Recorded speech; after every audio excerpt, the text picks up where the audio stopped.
presented by CBL DJ. DJ विकास खेल के होली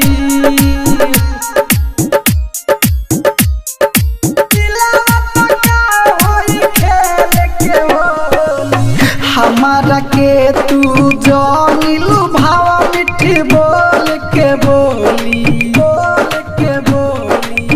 हमारा के तू जानिलू भाव मिठी बोल के बोली टूट गइल बा दिलवा त का होई खेल के होली हो हमारा के तू जानिलू भाव मिठी बोल के बोली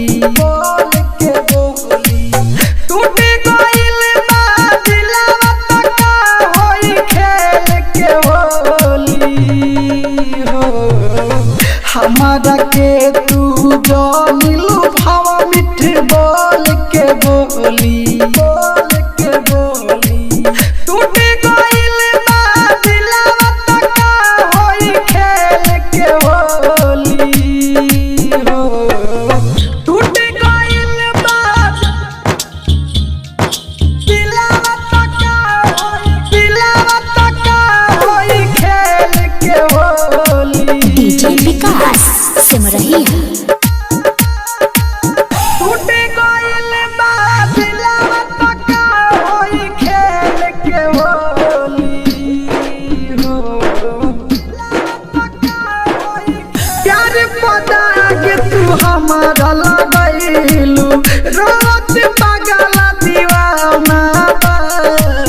हम तो तुहके साचा चाहनी तोहर सब बहाना बा हमरा से तू दूरे रहत कहिल खोली टूट गइल बा दिलवा त का होई खेल के होली हो हमारा के तू जानिलू भाव मिठ बोल के बोली टूट गइल बा दिलवा त का होई खेल के होली हो टूट गइल बा दिलवा त का होई खेल के होली दिलवा त का होई खेल के होली DJ विकास सिमरही दिलवा त का होई खेल के होली हो दिलवा त का होई खेल के होली सनद प्रेमी के काई दिहालू जियत जी बर्बाद हो बाबा उजाइन रंग तराई के कोई दिहालू आबाद हो होली में सब लोग खुशियाँ मनावे हम दिन भर रोली